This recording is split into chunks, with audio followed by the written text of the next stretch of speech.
Hey guys, it's me Tim from Outdoor Power, and today I'm going to make a little video on how to get a little bit more power out of your 93 to 96 Ford Ranger.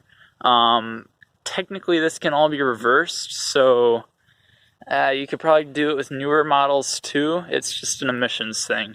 So without further ado, let's go. So we're just going to go under here and pop the hood latch. Oh boy. She's a beaut, ain't she? Took care of a little rust repair there. Just a little pinhole in the back there. That's actually not as bad as it looks. I cut a lot of that metal out. Little paint fade there. And oh, come on. There she is. So there are a few things that you can do to make a little bit more power. This truck, it's the 2.3. This is the only truck that it works on. It's the 2.3 liter inline 4. But you have two things. You have your EGR, and you have your, what would that be, driver's side exhaust stroke ignition.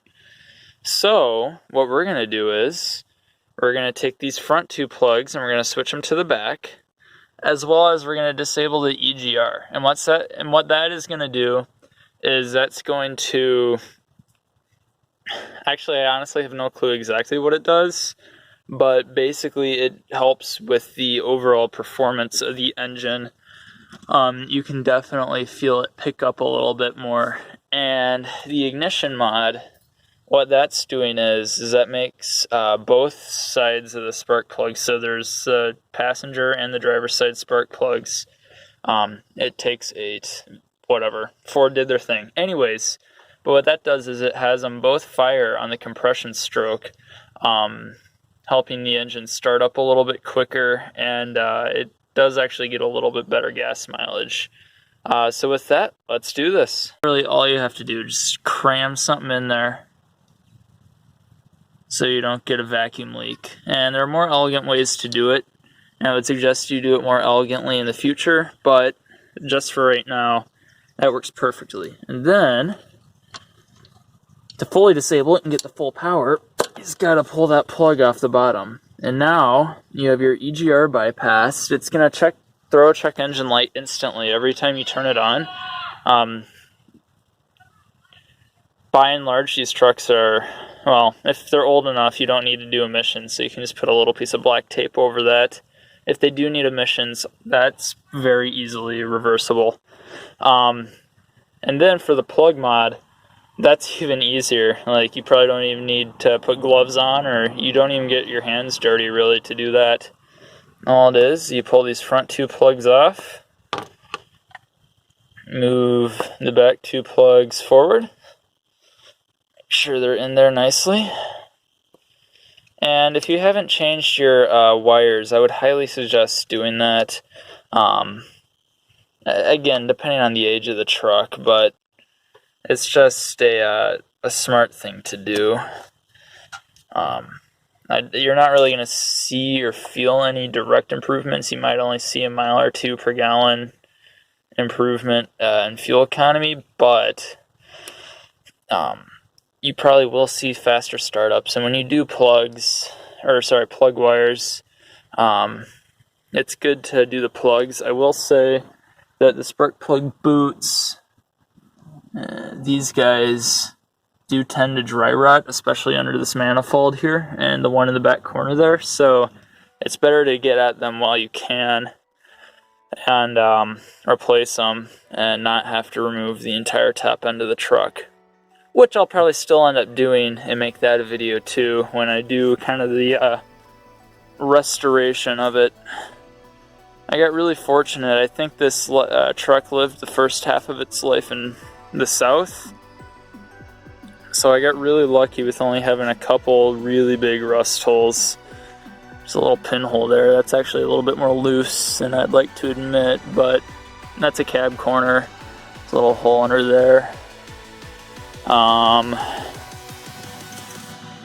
This front cross member, I have it very crappily painted.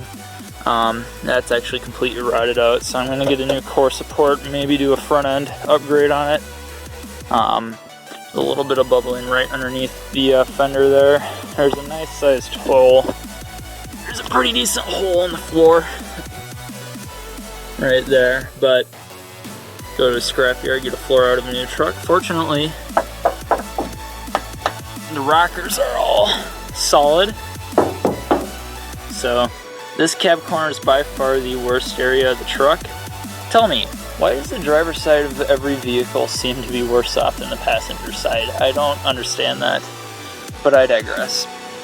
So, driver's side is by far the worst, and it's really not even that bad. It's solid there, and I took the death wheel to that just to get rid of it. It was flaking off, and it was just terrible. So, cab corner here,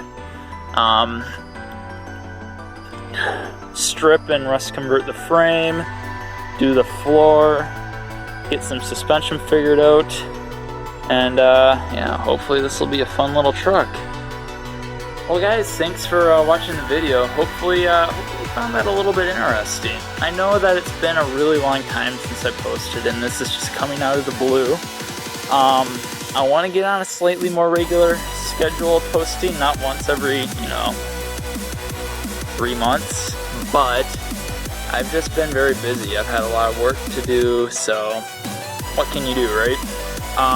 But if you liked, kind of these kind of quick and dirty videos, for lack of a better term, like and subscribe, or comment, or whatever. Let me know what you guys think about it. If you like it, let me know. If you don't, tell me you hated it. And I need a name for this thing. I've just been calling it the blue turd recently because of the little rust holes in it. But, it'd be nice to have a little name to call it. Drop those names in the comments below too. If you like this video, like and subscribe. If not, well, let me hear it in the comments too, so I can know what to do better. With that, Tim, signing off. Thanks for coming.